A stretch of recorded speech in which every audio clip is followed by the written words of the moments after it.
gentlemen, damas y caballeros, leave it in the ring.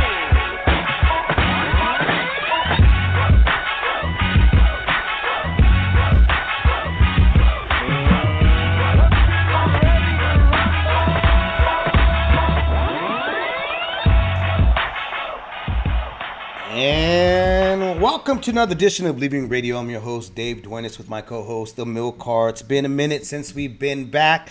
We got a lot of stuff to hand wrap here on Leaving the Ring. Be sure to jab that button, uppercut the notification bell. Don't leave it up to the judges to let you know when we're on live here. Let's talk some boxing, man. You know, Canelo weekend, Cinco de Mayo. A lot of stuff happened. A lot of stuff unfolded. Obviously, I got to eat a little crow there, Mokar, because I thought it was going to be a boring 12 rounds of survival mode when it came to Billy Joe Saunders. And, you know, a lot of folks were counting out that Canelo was not going to be able to cut that ring off, which he really didn't. But that he was going to have a lot more struggle against Saunders. And you know what? I mean, the scorecards that I saw from like Mannix and a few other folks saying that it was close. I don't know if you had it close, but I got to tell you this. I had it 6-2. I mean, if you want 2 rounds, to me, it's not very close. I didn't see, I saw Canelo pretty dominant in this fight. You know, judging is always, it's based on what you like and what you think, but there's a criteria that you're supposed to follow. One of the major ones was the ring generalship. And I thought that this was Canelo's fight. He did what he wanted to do. He rested when he wanted to rest. And if my memory serves me right, and correct me if I'm wrong about this, how do you give a guy surviving with pity pat shots when everybody said that Danny Jacobs couldn't do that? And so because of that reason, there was no way in how he was winning any rounds against Gennady Golovkin. But BJ Saunders can do that and win rounds? I'm confused here. Well, you do have people who favor volume punching over the kind of hard body shots that Canelo was landing early on. And even if you don't give Canelo those rounds, overall, except for about 2 rounds where it did seem like he was struggling a little bit to kind of catch Billy Joe and kind of get into his rhythm. Right. He seemed to be in control of the fight. One thing I will say, though, is you're right. A lot of people did say that Billy Joe would show up and kind of be very defensive for 12 rounds and kind of stink it out. Right. He probably could have done that if he just wanted to survive the 12 rounds and walk away with a payday. But to his credit, I do think that he was trying to win the fight, and he was doing the best he could for as long as he could. As much as I can't stand the guy as a human being, I got to give him his credit. He actually stood there and tried to trade shots, you know. The head movement of Canelo wasn't there that night. And the reason I believe it wasn't, this is just solely what my eyes saw and what my brain was telling me, is he really didn't have any respect for Billy Joe's power. And versus when he fought like Danny Jacobs, the head movement, even the head movement against Smith, it was evident. Here, he kind of just kept his hands up, and he saw that there was going to be flickering jabs, and he kind of beautifully just timed it, walked it, and capitalized on it, you know. Again, I thought that BJ was going to blow the place up with a bunch of survival rounds running away. And guess what? He didn't do that. He actually was willing to engage, try to mix it up, and try to mix some big shots. You know, we did something that Demetrius Under kept doing. We talked about this last time we were on air.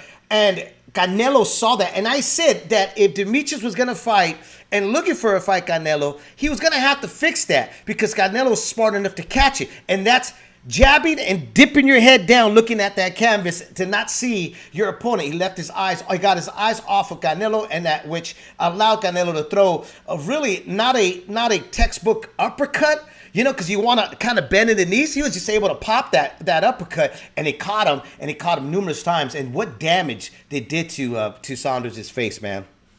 Well, I don't think he necessarily dipped low to throw it, but he definitely put his legs behind it and his hips. Yeah. When he shot, you could see kind of the tension in his legs and in the other parts of his body as he threw it. He even kind of shouted out. Maybe didn't make the big shouting noise, but you could kind of see him exhaling as he threw it. And what Billy Joe did actually was he kind of tried to turn away from the punch. Right. Because that punch was intended to kind of land on his chin, if not on the left side of his face. But when he dipped to try to get away with it, he caught it flush on the cheek and on the eye socket, which obviously was the end of the fight. Now, again, I don't condone Billy Joe's antics outside of the ring. Right. I think he's done a lot of things that are really abhorrent outside of the ring. Right. And I'm a Billy Joe fan. But I do think that a lot of the criticism I was hearing from people, especially people who've never even boxed, calling him a pussy, calling him, all kind of other words. Look, it takes cojones to step inside AT&T Stadium, walk down in front of all of that crowd, get into that ring, and try to win rounds against Canelo. And what I will say about the quitting is that if he actually wanted to quit, he would have gone down after that shot, and he wouldn't have gotten up. He actually did get up, and he tried to survive the rest of the round. And when your trainer is putting on the end swell and notices that there's a dent in your cheek and your eye is closing and you can't see, I don't really think there's a point in going on anymore, because there was no path to victory. Well, there's only a path to getting brutally knocked out, if not having permanent eye damage. You know, the only thing, the milk car, is I think people are bagging on him and calling him a quitter, giving him a taste of his own medicine, because the fact is that when Daniel Dubois took a knee after the same type of energy happened to him, BJ Saunders went to social media, Instagram, made a video saying that he would never do that. You know, that you would have to break his face, his jaw. You would have to carry him out. He would go out on his shield. And to see him not get back from that stool to continue on, well, he's kind of eating his words there about saying how prideful he was and how much of a man that he is. And people were holding him, especially him, to his words. So I think that's why the backlash was pretty severe, you know. I'm going to tell you this. Yeah. It wasn't a great fight. A lot of folks were making it seem like it was a really good fight. But I had some family over. My sons watched it with me. Two of my very close friends that I grew up with, they actually came down. We watched it. And I sat there and I watched everybody so excited.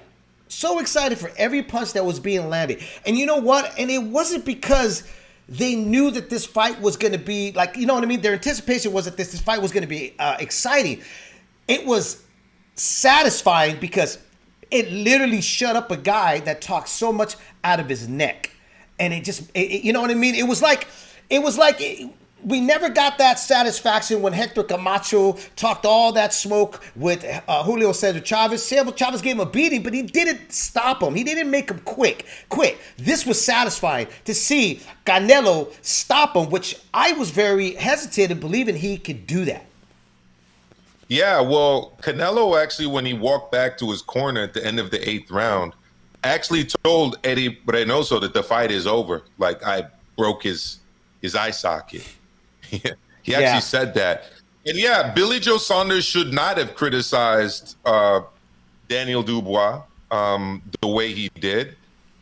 It was unfair criticism, and he shouldn't have done it. I mean, there are kind of differences that happen for sure, but I really don't think that a guy, and it's tough because, again, he did make those comments before, but when your training staff decides to end the fight, that's their job. They're there to protect your safety.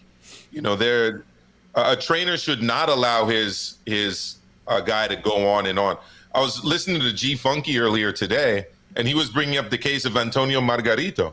Well, you know what? His trainer allowed him to go on, and now he's got permanent eye damage. You know, and he's got to live with that for the rest of his life. You know, these boxers have parents, they have brothers and sisters, they have kids, much like the rest of us do. And it's karma, I think. That's the sad part. It is karma with BJ. I agree with you. I think that, you know, unless you're in there, and you could see his eye was shut. Like, he was literally, because it's hurting so much, he was squinting the other eye. And you think about this, is that after Canelo hit him, it blackened really quick. But after they stopped it and he was walking out, you saw that camera view pan around him, and his face was literally, now his eye was completely closed up. You know? Completely closed. There was an indentation in his cheek. Yep. You know, egg weights. That's all I can say. He's got two great trainers in his corner. He's got Ben Davidson and he's got Tibbs. Yep. You know, they're telling you, look, we're gonna call it because, look, I've broken bones in my body. I've broken fingers. I've broken my feet. I've broken my foot. It's excruciating. Imagine that in your face. Right. You know, that's the thing. You know, it was Pedro Angulo, wasn't it, that took a lot of heat once? With Laura. When he sustained an injury. Look, the eye is very particular. You know, the eye is probably the most sensitive part of your body. Bro, I can't even take eye drops. Let me tell you that, okay? When I go to get my glasses and you do that, you know, when they have to test your eyes, you know, they throw that stuff to open up, to dilate your pupils. It's so, the doctors literally get so frustrated with me, and it's not even me. It's my eyes have their own mind of their own. They're like, you know, shutting up and all that. I'm almost like a virgin, you know, trying to get in there. And they're like, no, not gonna happen tonight, buddy. You know, so I don't blame the guy or his trainer seeing that and going, you know what? It's not worth it. You're not going to win this fight, especially in Texas. I said that. He could have had the whole state of Texas, the whole field of Texas, anything out there. Trust me, he wasn't going to win that fight on points. Just wasn't. And that's why he fought a different fight than normally he did in the past. He's done in the past. The biggest problem he had with the strategy that he used, because let's face it, he was right there in the middle of the ring doing his best to be competitive with Canelo. Yeah. Whether you give him 2 rounds or 3 rounds or 5 rounds, Eric Lorda had him up 5-3, as did Chris Mannix. I don't know if I'd go that far, but I can definitely see 3 rounds that went to him. Yeah, I could see that. I could definitely see those 3 rounds. And you know, look. But here's the thing, Dave. This is what I was going to say real quick. Mm-hmm. That's 3 rounds more than Callum Smith. Callum Smith went the distance. Yeah. But and it was shut out. Every single round, it was not competitive. He was not trying to win. Yildirim, he was not trying to win. You know what I mean? Yep. This is the first time since probably the Kovalev fight that you've seen a guy in there who's actually trying to win. And unfortunately for Billy Joe, he doesn't have punching power at 168. No. And you know what? Those pity shots, are? This is the game plan they win in, which I thought it was a good game plan. First off, okay? It just didn't work, and it didn't work because Canelo obviously has now developed a full power puncher at 168. But the punches that Suanders was trying to do was keep Canelo's hands up and busy. So by the time Suanders sneaked in a big punch, he'd be away, not in the punching range for Canelo to throw. But like I said, when you watch it, Canelo really didn't have any respect for Saunders' power, so he was able to walk him down and move forward.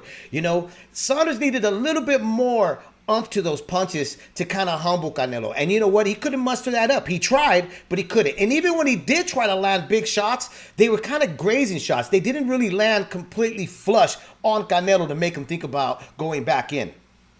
Yeah, he only touched him really badly. I think there was like a left hand that landed pretty clean as a power shot. I think he landed an uppercut. But the biggest thing was the jab, which kind of puffed up Canelo's face a little bit. But Canelo was able to handle him, and we shouldn't take away from what Canelo did. Like, he took on. I'm still going to say this. Billy Joe is a tougher test than the guy we're going to talk about next. You think so, huh? Honestly, I think it's a completely different type of fight. I think here. I don't know. I think it was Jesus. Somebody in here said something that I completely agree, which is, I think, Jesus said it. Yep, Canelo still has bad habits. Still goes in a straight line. Here's the thing. Like, I go back again. Suanders went in there fighting a different fight than I expected. I thought it was going to be survival to 12 round Suanders and say, I went the distance and Texas stole the fight for me. That's what I was prepared to watch and hear, okay? But he went in there, like you said, trying to win this fight. We don't know. We still didn't get the answers that a lot of us were posing. A lot of guys were making videos saying that Canelo doesn't know how to cut off the ring. Canelo doesn't know how to do this. Because he really didn't have to do any of that. He didn't really have to search Suanders. No, Suanders was staking his claim to the center of the ring. He was circling every now and again, but he wasn't really getting backed up all that much. And, you know, Lara at 154 hit a lot harder for that division than Billy Joe hits at 168. And Lara was able to kind of tame Alvarez a lot better than Billy Joe could. He just doesn't have the kind of power you need against a guy like Canelo. You know, the thing I give Plant, though, is this. He is slick. He's quick, which Suanders was quick, too, and was getting in some of those punches. Plant's a big kid, and Plant's a more natural 168er than Suanders is, you know. Suanders' stance was really wide, is that karate stance, which is not very good if you're trying to be elusive. You have to get your legs back together to get out of the way of the punches. I thought that was really weird. And that's when I was like, holy smokes. You know, I think he's thinking about actually trading with Canelo, showing that he was the bigger guy. And that's when I think everything kind of fell apart for him, you know. The other thing, too, is that, I tell you what, the one thing I did see about Canelo that I've seen some changes is that he did study the southpaw. Notice in the first and second round and all throughout the other rounds, he was touching the lead foot of a southpaw, and then he would let his hands go. Even that reaching to the body shot, it was something to give the southpaw guy to start looking for and thinking about, make him start dropping those hands a bit, even though they're just little nagging shots. But those are some brilliant moves and tactics that Canelo was doing. With Plant, I don't think he's going to be able to get away with any of that stuff. I think Plant's a little bit smarter, and I don't think Plant has the plan of standing and trading. I think Plant knows he's not going to be the puncher. I think he knows his place and his role between the two, to tell you the truth. So for me, I think it's a little bit more tougher fight, and it's going to be a lot more tougher to figure out Plant, because I just don't see Plant wanting to engage with Canelo. Well, that was essentially the breakdown right there. Billy Joe didn't run. Billy Joe didn't go into survival mode except for like the last 30 seconds of round number 8. And he obviously felt that he couldn't do his box and move full committal to pity pat, making it ugly, and win in Texas, in the United States. Like, he knew that to win this fight, he was going to have to stand and trade with Canelo and hold his ground on the inside, which is what he was attempting to do, and did a little successfully for 2, I would say 3 rounds, but it wasn't enough. And he showed cojones. The thing he always talking about, suck my this and that, he definitely showed it on that night, which was surprising. And so, again, you got to give him his kudos. I give him his props. He actually fought like a man, got out there and wanted to show that he was there to win and not just survive. But it was the wrong plan, because he doesn't carry, like you say, he doesn't carry the power to execute like that. Whereas Plant, we just don't know that much about him to even honestly say anything about him, you know? Yeah. That's what I was going to say about Plant. One, he's totally untested. Totally. People felt Billy Joe was untested. Like, this guy's nowhere near the level that Billy Joe was fighting at in terms of competition. Number 2, he's big, but not bigger than Kovalev. His jab isn't better than Kovalev. He's not bigger than Callum Smith. His jab isn't bigger than Callum Smith. His hook isn't better than Callum Smith. So Canelo has experience fighting big guys. And if he's going to essentially do what you described, David, and be very cute and defensive, he's not going to win a fight against Canelo doing No, that. I didn't say he'll win a fight. I don't think he'll win a fight, but I definitely think he'll be able to stink up the fight where it's a cat and mouse fight, you know, and those are the type of chess match fights that we don't like to watch. It's a turnoff, especially if it's going to end up on pay-per-view. If it doesn't go to DAZN, which I don't see why not. I've actually spoke to some of the guys that were with Plant, and they were like, no, we're going to go where they want to do it. You know, they're going to offer us the right amount. We'll take that fight. And they've been pretty adamant. I got an email from his publicist today saying they're ready and preparing for this fight. They've been getting ready for this fight. So, you know, whatever, you know, here's the thing. Canelo fights like he's always got something to lose. And Plant is going to have to fight like that if he wants to win. The problem is that I don't see him fighting like that, you know, because the things that you just mentioned, he's never been tested. You know, BJ's talking about, you know, everybody talking about Billy Joe, his, you know, not fighting. And he had two names on there that's more recognizable than any of the names that are on Plant. There's nobody that stands out. I would say three names. I'd say Chris Eubank Jr. Yes. David Lemieux. Lemieux. And Andy Lee. And then you could also throw in other guys from the past, like John Ryder, who's shown himself to be a solid guy at 168, and others. You look at the last opponents for Caleb Plant, you've got Caleb Truax, Vincent Feigenbunz, Mike Lee, Jose Uzcategui, and say Vincent's last name again for me. Uzcategui. No, say Vincent's last name for me. Oh, Feigenbutz. Yeah, say it again for me. Yeah, say that again for me. I just like hearing you say it. All right, and Porky Medina. Right. Those are his last 5 fights. That does not prepare you for actual world championship level fighting. Definitely not against a guy like Canelo. I just don't see you going from single A baseball to the Major League All-Star game in one fight. Like, that's traditionally, you are absolutely right, but I would worry because since there's not a whole lot to see or understand what this kid's about, you know, I mean, this kid can come in with something with the unknown. We might show something we have yet seen from him. Caleb Truax touched him up a few times. He did, you know. That's why, you know, look. And Caleb Truax, got to give it. He's a warrior. He's a seasoned vet, okay? But he was not the same guy that we've seen him in the past, you know. He wasn't swarming over Caleb Plant.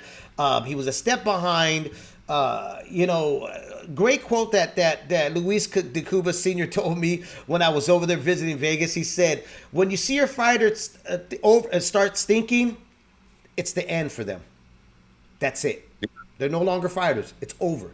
You know, and that's very true. You see fighters that overthink. Once they hit that certain age, they start overthinking. They've been in so much wear and tear. They start overthinking what they're going to do next, you know. So, yeah, I mean, for Caleb Plant, there's a lot of unanswered questions. My thing is that, though, he's got a strap. He's got to defend it. And when you got a strap, that's your job, is defend it. You know, whether you've answered them or not, they're going to be answered on September against Canelo Alvarez. Yeah, and it's great to hear that he's eager to take that fight and that he's preparing for it because, you know, I would actually like to see a competitive fight, regardless of the fact that I think Canelo should be considered the clear favorite in this fight. And, you know, I'd like to see Caleb Plant test himself. And there's a few things that Plant could watch and study what Canelo does, okay? You know, and the obvious is that Canelo loves to, like, leap in with that body shot. He doesn't have an issue throwing it from an outside range. He's got to look for that and capitalize that, counter it, you know? The other thing is the jab.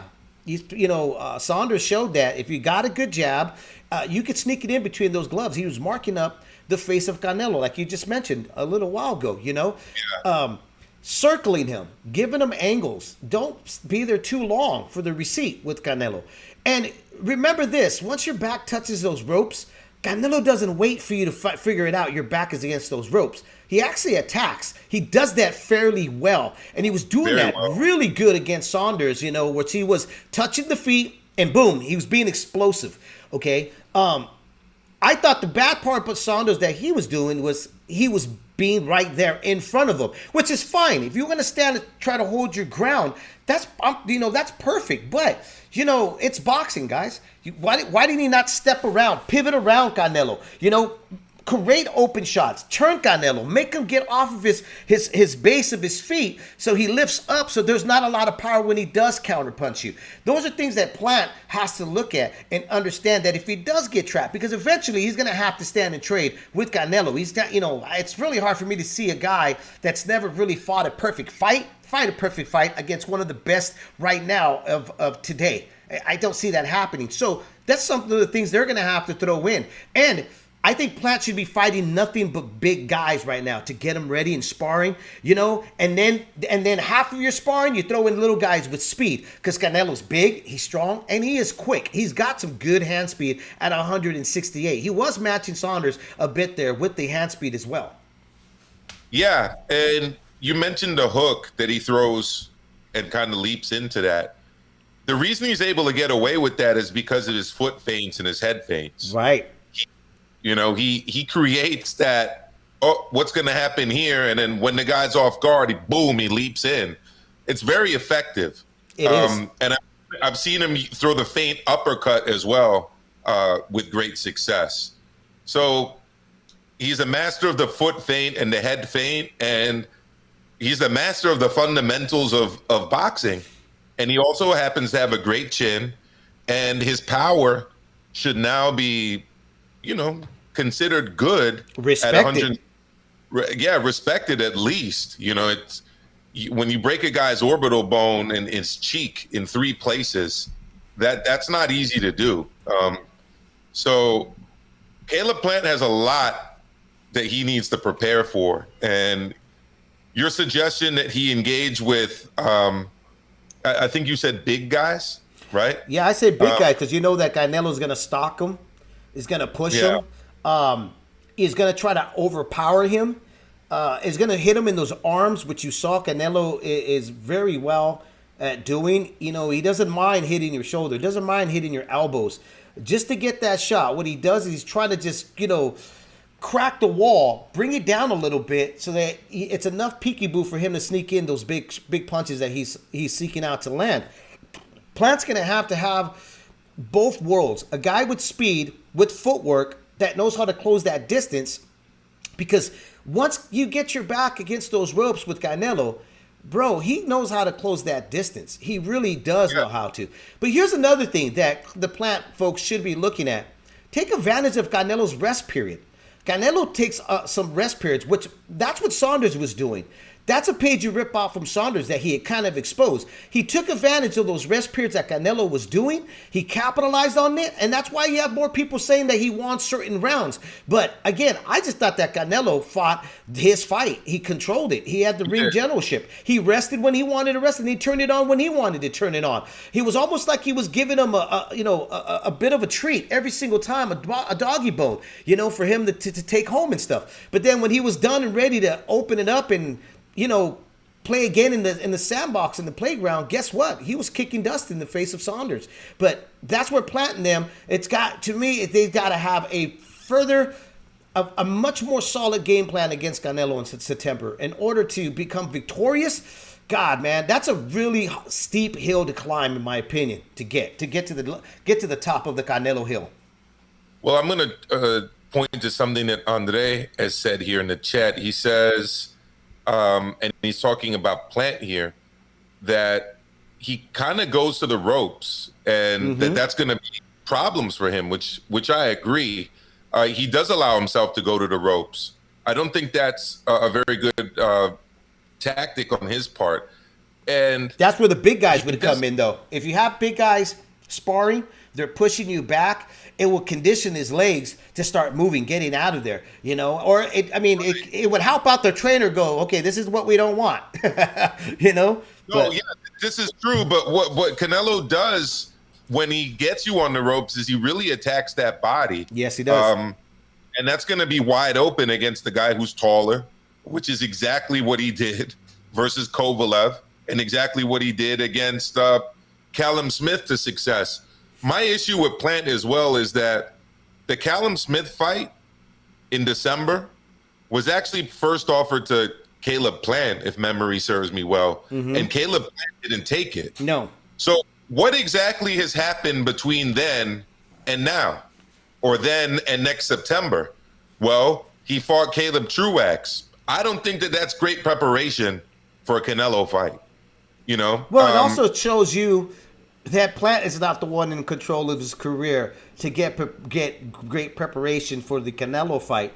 You know, my biggest criticism of Al Heyman is one big one, and that's he's never really developed a fighter yet. I'm trying to think of one right now, you know, that they've kind of brought from the ground up, you know. I think they've done a great job marketing him. I think he does a great job paying his fighters. They make tons and tons of money, but they kind of keep their fighters stagnant. You know, they kind of hold them back from getting these potential experience, whether you win or lose. That's where you get the experience. Canelo wouldn't be where he's at if he didn't lose certain fights or struggle with certain fighters. You know, you can give heavy criticism of Canelo by saying, look, he looked like crap against Lara. He lost against Lara. Trout gave him a runaround. Look at Floyd, but the truth is that we wouldn't have known any of that if Canelo's career was in the hands of another promoter that was afraid to put their guy in with somebody. That's why nobody's respecting Caleb Plant. David, to be fair, Canelo wanted those fights, and De La Hoya didn't want those fights. Like, he had to, at a certain point, the boxer has to step up and say, I want that guy. I want this unification fight. I'm not fighting anyone else. And look, I said December was not a good look. Right. I don't really know. I don't think he's done anything in the past few months that have prepared him for Canelo. And he was against the ropes against Caleb Truax. He was getting touched against Truax. I mean, Mike Lee took him some rounds. I mean, Mike Lee. Yeah, I mean, it's just not a good sign for a fight with Canelo. I was talking to G Funky over the weekend, and my mind was fixated on champions. But he brought up a good point, and I agree with it. I think the toughest fight for Canelo right now would be David Benavidez. I honestly do. He's strong. He likes to fight on the inside. He's a pressure fighter. He's tall, but he uses his length, on the inside, and doesn't necessarily stand outside at a distance the way Kovalev or Callum Smith did. And he's got a good chin. I don't know how well his body's going to hold up to a body attack from Canelo, but I've always felt that that's a more competitive fight than Caleb Plant. Caleb is not a guy even like Anthony Durrell, who he beat up, obviously. Yeah. Here's the thing with David Benavidez. I don't know if he would. I think he'd be competitive, but I don't think he'll beat Canelo. And the reason I say that is because I don't think he's in his prime yet, to tell you the truth. Benavidez. I still think there's some fights in him to get him to that point. And when that point comes, I think it's going to be a far more difficult fight for Canelo. The longer Canelo waits for David Benavidez, I think it's going to be more dangerous for Canelo to get a win over David Benavidez. David Benavidez, let's not forget, he's still a young kid. He's still maturing in his around the same age as Edgar Berlanga. Yes. He just has a lot more fights under his belt. So the other thing too, once Canelo unifies this division, which I expect him to do, there's not really much there for him to do at 168. So I almost wonder if he tries to lure guys up like Jamal Charlo, like Gennady Golovkin, like maybe Andrade, or whether he heads back down to 160. I think he'll probably stay at 168. Yeah, I think he's going to stay at 168. That's why he's opened to a third fight with Gennady Golovkin, saying that if he wants the third fight, he needs to come up. I think that I don't see him going anywhere from Eddie Hearn. I know there was a question in there. Do you think when is going to be the end of him working with Eddie Hearn and DAZN? I honestly don't think that's going to end anytime. I don't Best even know. production ever of Canelo fight. Yeah, I mean, there's no comparison between these entrances and the staging and promotion of these fights. and what Golden Boy was doing with Canelo. Exactly. I mean, the on Saturday was fantastic. It really was. And I don't know what Chris Mannix is talking about, saying that it'd be difficult with PBC. When PBC has already shown numerous times they're willing to work with anybody. If you're going to fit the bill and get their fighter paid, they're okay with that. And you know what? Canelo is a free agent.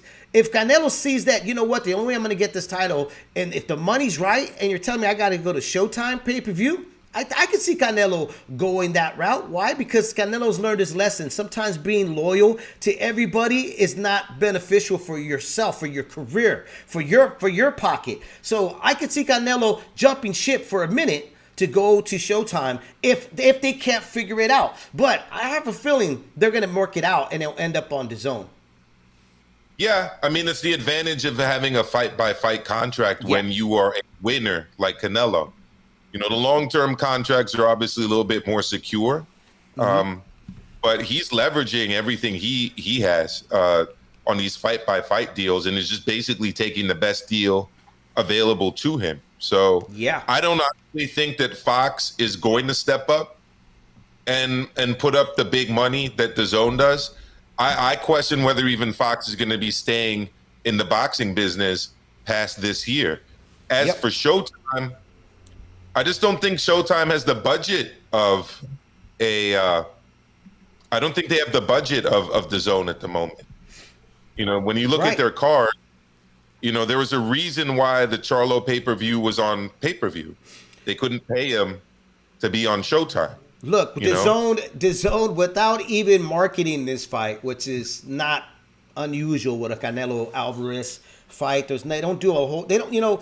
Boxing has kind of moved away from the 11 cities, especially with COVID right now. The 11 cities things. A lot of stuff. You're not seeing like the amount of push on television or anywhere getting it. 70,000 plus people showed up in Texas to watch this man fight against the Gypsy Traveler, and that tells you very much how alive boxing is and how much.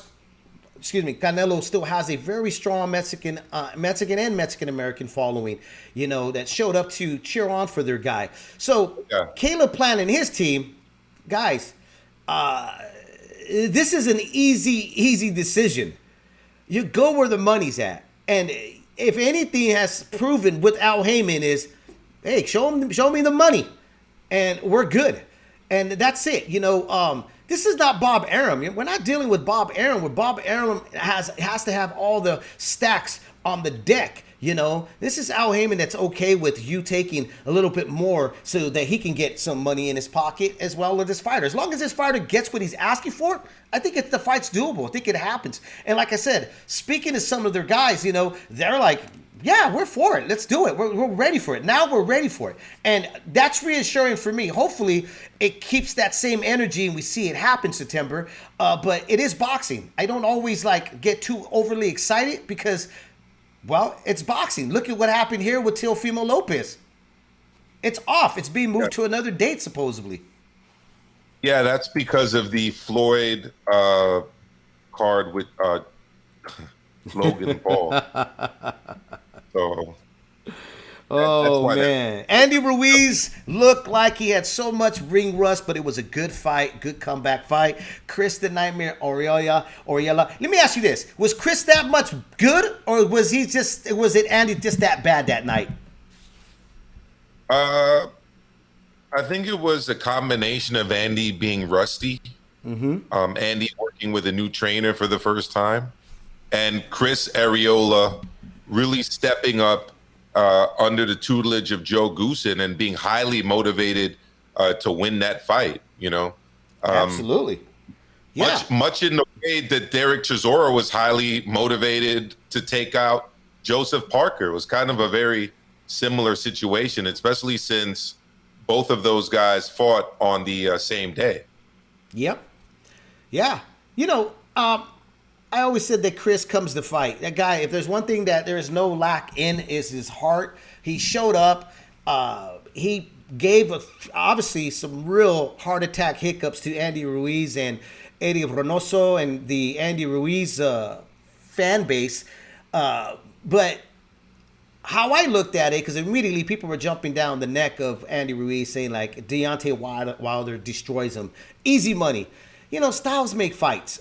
And just because Wilder was able to mow through very dominant over Chris the Nightmare doesn't mean that, you know, he's going to be able to do that with Andy Ruiz. As you just mentioned, ring rust, having a new trainer. The chemistry really wasn't there yet, in my opinion, man. I don't know what you were thinking, what your thoughts were when you were watching it, but I was like, their chemistry has not clicked in yet. It hasn't clicked, okay? Now, I did say about that weight issue here, Milcar. Was it going to help Andy? Or could it affect it? I think it did a little both for him, dude. You know, he still was huffing and puffing, and not having that extra pound of flesh there to absorb punishment from Chris's punches, I think it did affect him, and that's how he was wobbled and dropped. Well, the thing is that muscles require oxygen. Fat doesn't. Fat is an energy source. So the fact is, his weight actually has not dropped all that much from previous fights. It did, obviously, from his last fight against Joshua, where he really ballooned up. What's changed is his body composition. So he's got a lower percentage of body fat and a higher percentage of lean muscle mass. The issue with having a lot of lean muscle mass, if you look at a guy like Anthony Joshua, take for example, it's easier to gas out. Those muscles need oxygen, you know, and your lungs can only work and your heart can only work to a certain threshold before you literally just start fatiguing. You know, there's another thing too, is that whatever they're doing to lose that fat to build the muscle doesn't necessarily translate into boxing, because if you're not preparing yourself for the boxing distance, it doesn't matter how your muscles look, like you mentioned with AJ, because there's a different cardio that you do with boxing. You know, James Toney didn't have this, you know, workout body, but the guy never gassed out, and it's because he sparred so much. He was a guy that actually hate running and hate doing anything else. All he ever wanted to do was spar. So if Andy was just solely working on trying to change this physique and never really conditioned himself of how long it was going to go in the ring, and mindset was that Chris is overcooked, he's done. All I'm going to do is go out there and have a showcase. That's where the game plan, it fell apart and got exposed. He probably had planned to work a lot less harder than he had to. And Chris is the kind of guy that makes you work really hard to get a victory. That's who he is. You know, you're not necessarily going to just get him out of there with one shot. You know, you need to put your punches together. You know, he wasn't actually using as many combination punches, especially on the inside, as he had in the past. He was really working off the jab and kind of boxing pretty well. And that also probably switched things up, because Andy Ruiz had to kind of go get him at multiple times in the fight. Yeah. So you're right. I mean, training wise, you know, they did a lot of work in terms of the physique. I don't think they were prepared for Chris Arreola that showed up the way that he did. But I did want to ask you something before, from the undercard, actually, from the Canelo Saunders undercard. I wanted to get your thoughts on Soto against Takayama and that 9 TKO and stoppage. My own opinion is that Lawrence Cole. Takayama, honestly, I'm a huge fan. Yeah. This guy got a pretty much semi-retirement. What was he, 37? Yes. To try to win a 6th world championship. And he put on a display of heart and guts, and at multiple times in the fight, high-level boxing ability, especially for a guy that age. And I think that the referee did a terrible job by stopping that fight when he did. I did. I mean, look, it's Lawrence Cole. It is him and his dad. They're terrible. They're honestly the ones that make Texas look even bad. I mean, anytime those guys are involved, you know something fishy is going to happen. And they always deliver. They always deliver. This was a very competitive fight, man. If anything, it stole the show. All the other fights were like snoozers. I didn't even bother watching them. I was busy doing other stuff. I was barbecuing. I was doing a bunch of other stuff. And finally, we got something that was worth a bit of that, money that you put in for the $100 subscription, right? And the guy steps in and he stops it. You stop it in between a guy that was punching back. You stop it against a guy that's experienced. I've never seen a guy get stopped while throwing a punch. Yeah, and it wasn't like there was not even like more than 15 seconds in between the response of Tanaka throwing a punch back. I could see if there was actually a full minute or two of him not responding. That's when a ref steps in. That's when a ref goes, okay, let's keep it. Even at times too, Amilcar, we've seen this. A ref starts getting in a little closer and he starts eagle-eyeing them to see if their body language is different. What's going on here? Lawrence Cole jumped in and just out of nowhere. It was like somebody was in his earpiece that said, okay, I've had enough because we're running out of time. I got to get going. I want to watch Canelo come up next. No problem. Look at the guy's record, man. I mean, he's fought everywhere. This is a guy that went the distance with Chocolatito. Yes. You know what I mean? This is a guy who went on the road in the Philippines, in Panama, in Mexico multiple times, in Thailand, right? This is a warrior. The true definition of the Bushido spirit. And to go out like that, especially when he's trying to, it was debatable whether he was even going to be going on with his career. Right. At a certain point a couple years ago. And don't forget, his last fight was against Riku Kanu in 2016. And he essentially had one fight since then in December, because this was like a comeback for him. So he was off from essentially 2016 until 2020. And he was trying to come back and win a sixth world title. And I just felt really disappointed in how that played out for him. And just very disappointed by it. He was on the big stage. It would have, what can I say? And then you want to talk about guys not wanting to continue. I mean, a lot of people are throwing shade at Billy Joe for not continuing on or fighting with his trainers to continue on with 3 broken bones in his face. What about Nagy Aguilera, man? What about that? Dude. Oh, my God. The Oscar winner goes to...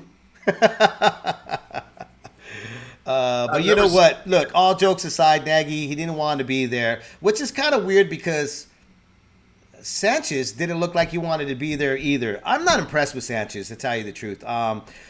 I think he's a decent technician. I think that he's a guy that they're going to have to keep in the back burner until he's fully developed. He's got progress, but dude, he's not a killer in there. He really isn't. He's a bridgerweight. He is. He's not he can't hang with the big boys. No. Like Tyson Fury or AJ. I mean, let's just be serious. They're talking. I mean, look, Luis Ortiz, put him in there if you want to end it quick for him to find out whether he's really the goods or not. And I'll tell you what, that Ortiz eats him up alive. As old as Ortiz, like 185 right now. Oh no, he's 186 years old. But in all seriousness, I'm trying to like Frank Sanchez. I really am. But watching that fight, I'm kind of happy that Nagy just, bowed out and said, you know what, I don't want to be here. I didn't see him doing much to him. I really didn't. And I was like, look, this kid doesn't carry. You got to get a guy like that out of there. I'm sorry. You do. And that told me everything about it. I'm like, bro, this is Nagy. Nagy's there to be put away. And you basically hit him with some of your best shots. And Nagy took it the way Canelo took Triple G's punches. That's not supposed to happen if you're a big puncher in the heavyweight division. Not supposed to happen. So I'm just going to shout out Andre again. He says 37 years old, 1 month's notice to fight across the globe. And still he put on a hell of a show. Takayama is always fantastic to watch. I agree. Legend of the sport. A definite Hall of Famer.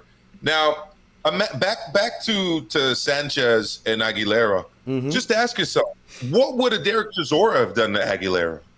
Forget about even AJ or Fury. What would a Hrgovic have done to that guy? Look, I just don't see him as a legit heavyweight contender. It's going to take a lot of convincing for me to see that. I think that his best weight is probably 200 pounds. That's but where he obviously, should go. as we know, cruiserweight is not the glamour division that the heavyweights are, right? And the money's at heavyweight, and he's probably trying to cash his chips against a big name. But personally, I see him losing to a lot of guys that are in the top 10. Yeah.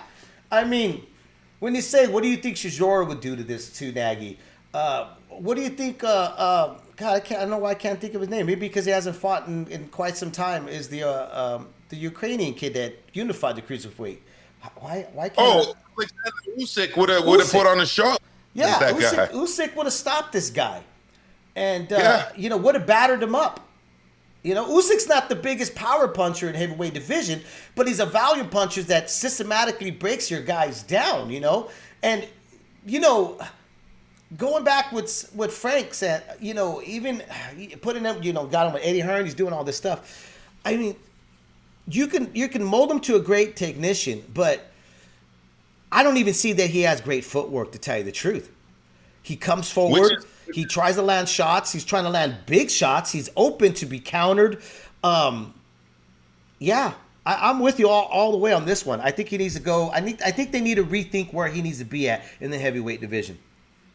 Yeah, I mean, I cannot say with confidence that he would be Otto Wallin or Efe Ajagba. No. I can't say that with confidence. Maybe he steps up in his next fight and fights like a Zhile Zhang, the Chinese guy that gassed out in his last fight. I tweeted out that night. I go, now I understand the reason why Canelo is sparring Frank Sanchez. He's not that much of a killer. He really isn't. No. And what would Joe Joyce do to him? Oh my God. With the juggernaut, with that nonstop jab and herky-jerky style and physical kind of boxing. I mean, to me, it just does not look good for him in the heavyweight division. Give him Daniel Dubois. Let's see what Daniel does with them. He needs a good comeback fight. We need to find out whether or not Frank Sanchez can he deliver the goods, or is he just a work in progress that shouldn't be on the undercard of a Canelo fight? They should have put Bogdan Dinu next, which is interesting. But yeah, I mean, he cannot continue to fight these guys. No. And expect to get any notoriety in the heavyweight division. I mean, it's nice that you're on Canelo undercards, but I don't think anyone was excited about the fight with Aguilera, because what's really to be excited about? I think he was turning fans off that night so bad. I mean, you're a heavyweight. You stunk up the place, and you get hand speed, and you stunk up the place. It was just bad. Yeah. So, A-Rod 83 Boxeo says Sanchez will knock him out. I don't know who he's speaking about, but maybe you could tell me that, because I mentioned a bunch of names. I think that a good fight for him, and I think it would be a good fight for Tony Yoka, would be a Tony Yoka fight. I mean, that's a good head to get on your resume. Yeah. You take the O on the cube, or if you're Frank Sanchez, you take the O from an undefeated Olympic gold medalist. But is Frank ready for that? I don't think he is. I think Frank is one of these fighters. He's not a young guy, but you know what? Frank is going to be one of these guys that you have to know how to match him to make him look good. And and that even backfired on Saturday night. They matched him with Nagy. That's like a no-brainer there. And guess what? He still couldn't look that good against the guy that was there. A guy that was half in and half out. Oh, A-Rod, I totally disagree with you. I hope you're trolling. He says Sanchez will knock out Joyce. No way. No way. Joyce has got the best chin in the heavyweight division, from what I've seen. I mean, he can take a shot. And his activity is a problem for everybody. And his size, this guy, Sanchez is very undersized, guys. They were making a big deal about the fact that he showed up in the 230s, that he had put on weight. 230s. In the modern heavyweight era, That's not big. No, that's a tweener in today's Yeah. heavyweight division. What's up to everybody in the chat room? Chicano Prophet, ¿qué pasó? How you doing, brother? A-Rod. We got Andre Rodriguez. G-Funky's in the house. Of course, my man Jesus M is always here. LT, how you doing, brother? No, let me see. We got a couple more guys here. Lovers Lane, how you doing, man? And thank you for the guy that gave us a thumb down. Always, if I don't get that thumb down from that regular person that comes to our videos, I feel left out. I feel unloved. So thank you. Every time you come and give me that thumb down, it lets me know that you're tuning in. So we appreciate it. But all the big thumbs up, man. Thank you guys as always. Don't forget, uppercut that notification bell. Don't leave it up to the judges because they won't let you know we're on live on Leaving in the Ring. Felix Verdejo got himself in some real serious trouble here at Milcar. When you're going to talk about premeditated, I know they're talking about the death penalty for this kid in Puerto Rico. Here's the thing about this guy. Obviously, I definitely want to hear your thoughts about the whole situation with Verdejo. Yeah. But here's a guy that I was not very high on. When he came out of the Olympics, a lot of folks were, riding this kid's coattail. And I remember tweeting out, and I had a few people in the industry that were upset about me saying this, but I used to call Verdejo fans pendejo fans. Never impressed me. Didn't think that he was going to take the mantle away from Miguel Cotto. Didn't see that even near, but for some reason, people were kind of putting him in the same light. Then he finally, people got tired of him. He wasn't fighting regular, got into a motorcycle crash, kept him out of the sport, but then finally gets in with Tanaka, who did a life and death fight between the two, and finally gained the respect that he'd been yearning from the fight fans. He finally won it. How short-lived was that? Yeah, very short-lived. I was about to say that it was his most impressive performance, and it was a loss. Yes. I think Ismael Salas was doing a pretty good job with him. As to the allegations, obviously innocent until proven guilty. The burden of proof in our criminal justice system is always on the prosecution. There's a presumption of innocence versus a presumption of guilt. I think that's a good thing. Personally, I'm not in favor of the death penalty at all. Not because I'm against people being necessarily killed for doing horrendous things, mostly because it's been so abused and so many innocent people have gone to death row that I just don't think you can justify it. If you kill one innocent man, and they've killed a lot more than that, that's one too many. So, we'll see what happens. It looks like the evidence is kind of really against him. I know stacked. They took it is stacked against him. Yeah. His buddy came forward. It was caught on camera. He was on the bridge. The severeness of what was that? I'm sorry. I just don't know what the hell he was thinking. I that would require us to have the ability to get in that head. And I tell you what, I don't think I would want to be in his head on that day of calling this young lady who he had an affair with for 11 years and impregnated to meet him, and then said, no, don't meet me here at my place. Let's go to the bridge. I believe it was at her place or his place that they're supposed to meet up. But not even him. What about his buddy, bro? His buddy was like, well, I didn't know he was going to do this, but you didn't even do shit to stop him from doing this. I've been around good friends. This is how much of a good friend I am. If my buddy does something stupid, okay, like put his hand on his old lady, I'm the first guy that actually will pick him up and slam him and hold him down and whisper in his ear, like, what are you doing, bro? Yeah.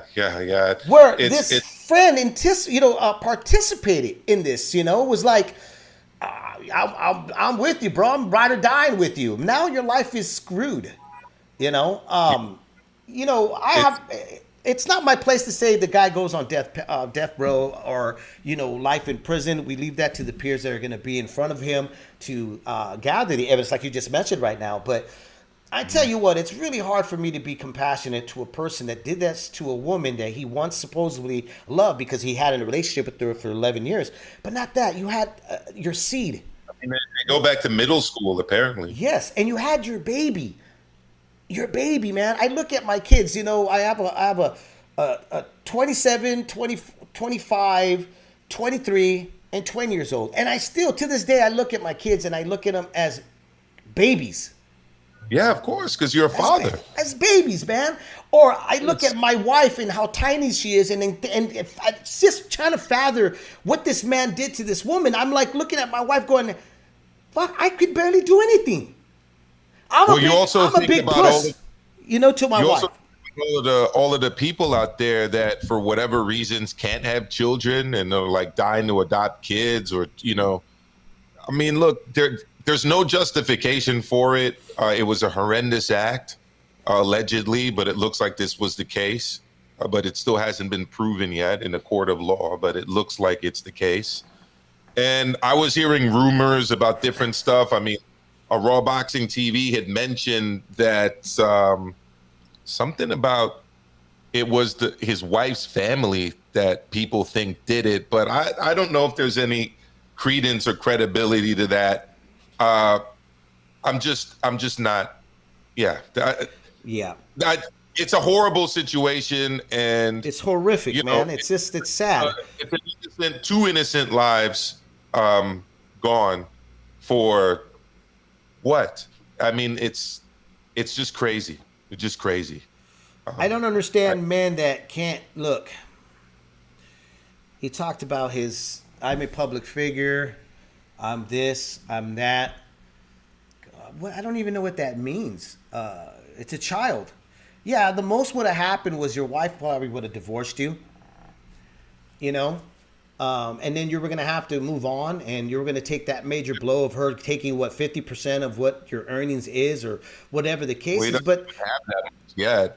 Right. But that's the gamble you're making if you decide to lay adultery with another person. I mean, and to go to that extreme to hide something. Like, let me ask you this, dude. My wife is an ID watcher, and I'm sorry that we're kind of going away from boxing and stuff here, but I thought there was something to talk about, and especially, it is part of the boxing news, and it is part of the boxing community. But my wife is into ID. She watches. That's all my wife will watch: documentaries about crime and ID and all that. And the one thing I take, and I can only watch maybe one or two, and I'm like, all right, dude, this is enough, man. It's enough negativity and stuff. I work along with the side with boxing and talk to people in boxing. That's all the negativity I need in my life. That's all I could take. But to watch these murder cases one after another, I'm like, none of these people learned that you're not going to get away in this time and era. You're just not. The forensic and the science behind this stuff it's gamed against you. Yeah, not unless you're like some rich person who, has an army of lawyers and can get away with these things. But no, an average person, and not forget about just not getting away with it. You just shouldn't do it. It doesn't make sense. Now, just to pivot quickly back to boxing, David, something that doesn't make sense to me, returning to the heavyweights. What is up with the bounty hunter walking away from an elimination fight against Hercules? It goes back to your who's advising these guys? I don't get advising these guys and telling them, and I mean, we know who's advising these guys, and they're not really. Look, I actually don't know who's advising Michael the Bounty Hunter. Apparently, he's a free agent. I don't know who his manager is. What I do know about him is he's from the LA area. But he's hanging out. He's hanging out with the Logans, and he's hanging out with certain people that are obviously in his ear. But here's my thing. Going back to my Vegas trip, which I had a great time and loved. Okay, didn't want to come back. Had a great time going to boxing gyms and visiting fighters and talking to certain people in the business and doing all this. I got another trip planned in August. I'm going to be heading up to Coachella, visiting the gyms out there, spending some time with various peoples out there. But what I mostly enjoy when I go out there are two things. I love talking to the guys that have been in the game for 50 years, Mokar. And I love watching sparring. Sparring by far is better than watching the live fights that are happening in our televisions, right? But talking to the older guys, like a Luis de Cuba Sr., who gives you a glimpse of the inside of how they've worked on developing fights, how they worked on progression, getting progress to their fighters, and how they're doing this and all that. There's this formula that shouldn't be broken, okay? And he was saying some really interesting things. Like, look, the problem is that everybody wants to be a business person in the fight game. There's a chain that you should follow, that you need to build trust around your team. If you don't trust your team, then you shouldn't have them. You need to seek out a better team.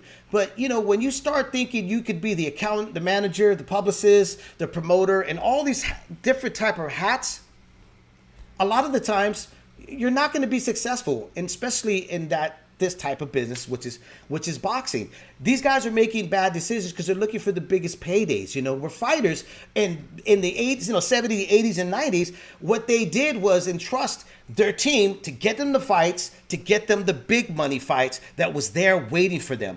And you're seeing a lot of guys drop the ball on that. They're skedaddling away from potential good fights that can bring either guys that are on the fence of being a fan of you, or that were never a fan, and like the kids, Logans or not, I'm telling you, they made a jump over everything. They got a lot of people that hate them and want to see these kids get their asses dropped.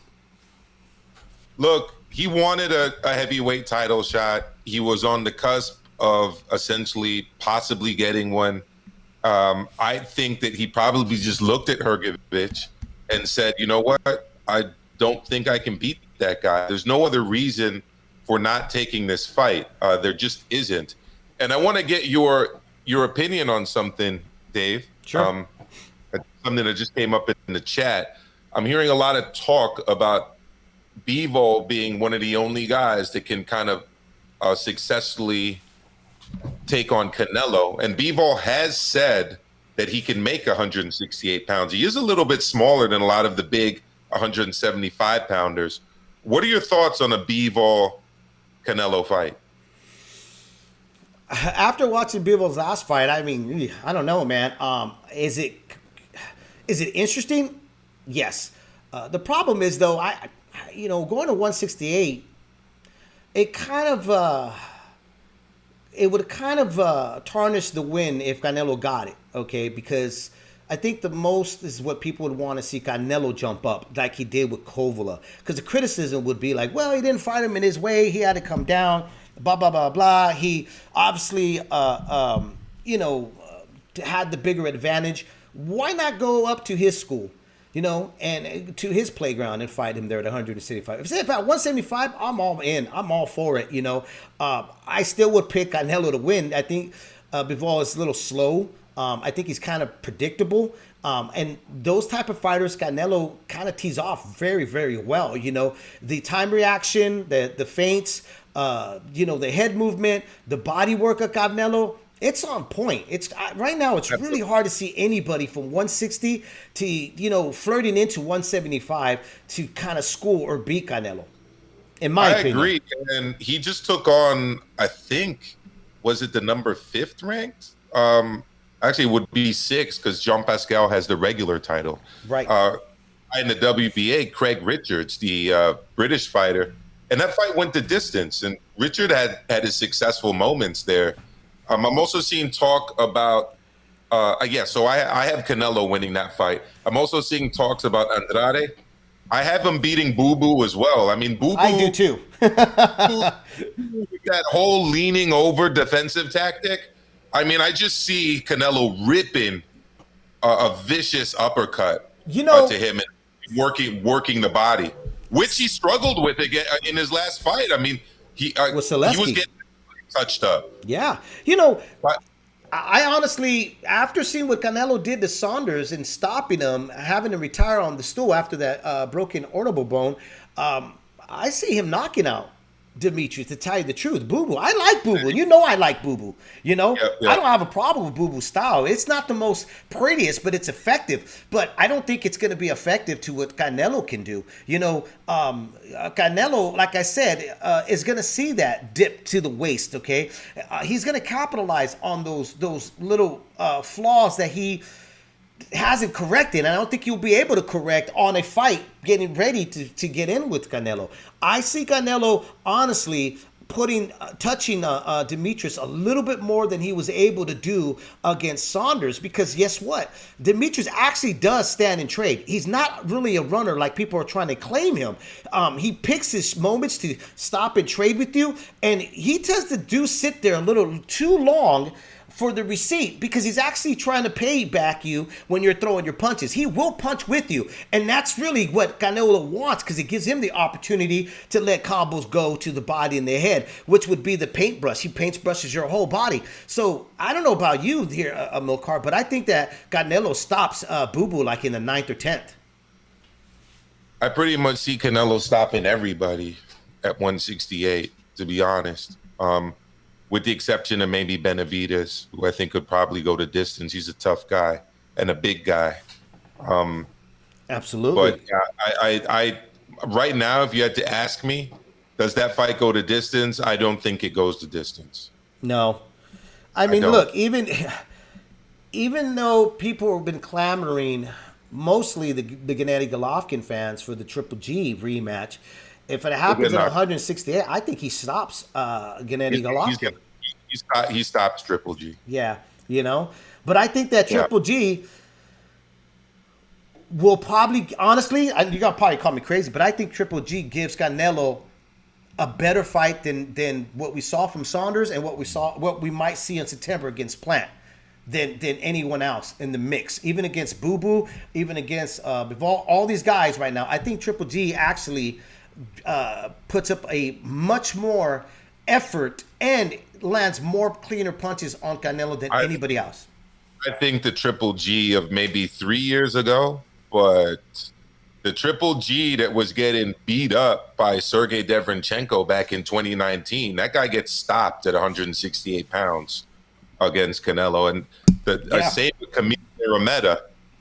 He was getting touched by that guy. It's just, unfortunately for Camille Zerameta, he doesn't have much punching power. No. But Canelo's still a relatively young guy, right. Sergey Deverenchenko's up there in age, just like Triple G, and he was busting him up, man. Yeah, he was really busting him up. So that's not a good sign for me in terms of Triple G, and also, well, he's more accurate. Let me say this, okay? Because like Philly put, he's too slow. No, he is. He really is. But in terms of accuracy, you have to admit, Gennady Golovkin is more accurate than the other guys that we're just mentioning right now, okay? And he's familiar. He's familiar with Canelo, So there's a bit of a not of a fear of knowing what Canelo's going to do to you, because he's been there twice. So that probably keeps him in the fight a lot longer than a lot of us are suggesting, and also the being accurate. But I'm on board with you. I think Canelo stops him late in the rounds, but I think that Triple G puts a better fight, and not necessarily saying that he's going to be in the fight, but I think he puts a better fight that we saw with Saunders or because he hits harder and he takes more punches. He takes way more punches. But he's not prepared for this. No, no more. Other than Canelo, since 2018, I'm going to just list his opponents: Vanis Martirosyan, Steve Rolls, Sergey Deverenchenko, and Camille Zerameta. While Canelo's only been fighting like monsters, or like great boxing guys for the most part, if you take away Yildirim. He's prepared. He's been at 168 now. He's settled there. He's fully grown into the division. Triple G, if they do fight, I'm guessing it would be his first fight at 168. Right. I don't really see it going very well for him, dog. That's just my opinion. There's always two ways that can happen. I've always said this in boxing: it either it's going to go north, very good for him because his body's rested. They had time to go back. This is the fight that he can get up for, because this is the fight he wants the most, is that third fight with Canelo, the revenge. He wants that revenge. It's in the back of his mind. It's the pit of his stomach. Everything there is been festering up, okay, where he goes in with a solid game plan. He's got a great chin, his accuracy. The only thing that he's a step behind would be the speed against Canelo. or it's going to go very south. He's old. Your punch is the last thing to go, but your legs are the first thing to leave, and we still don't know how well he would receive a punch from Canelo at 168, because remember this, when Canelo entered the 160, he still was growing into that size. He still was growing into that weight. He wasn't comfortable. He wasn't in his prime. He wasn't the punching power guy that we saw of today at 168. So that's the unknown that we don't know. And that's why I'm picking Canelo to knock him out and stop him, because I think this is just a different animal in Canelo at 168. But again, fighters, when their backs are up against the wall and they got to fight for their right in history, they'll do it. We saw that just 2 weeks back with Chris the Nightmare. We saw what he was able to do when everything was stacked against him. So I never count out a fighter, but you got to, the eye test is telling us, our heart's telling us and everything, that it's going to be a Canelo night. Yeah. So there you have it. There you go, guys. I'm glad that we're back here on Monday. We jumped on a little earlier because, I got some things to do, and I think Milcar does as well and stuff. But glad to be back here on Monday. You'll see us here next week on Monday as well at 4 p.m. on Leaving the Ring. Don't forget, hit that like button, hit the notification bell, and subscribe to the channel. You can catch the archive on iTunes, iHeart, Pandora, all that good stuff. And we'll talk to everybody soon. Again, don't drink and drive this weekend, guys, because you will spill your beer. Thank you, everyone. See you next time. Ladies and gentlemen, damas y caballeros,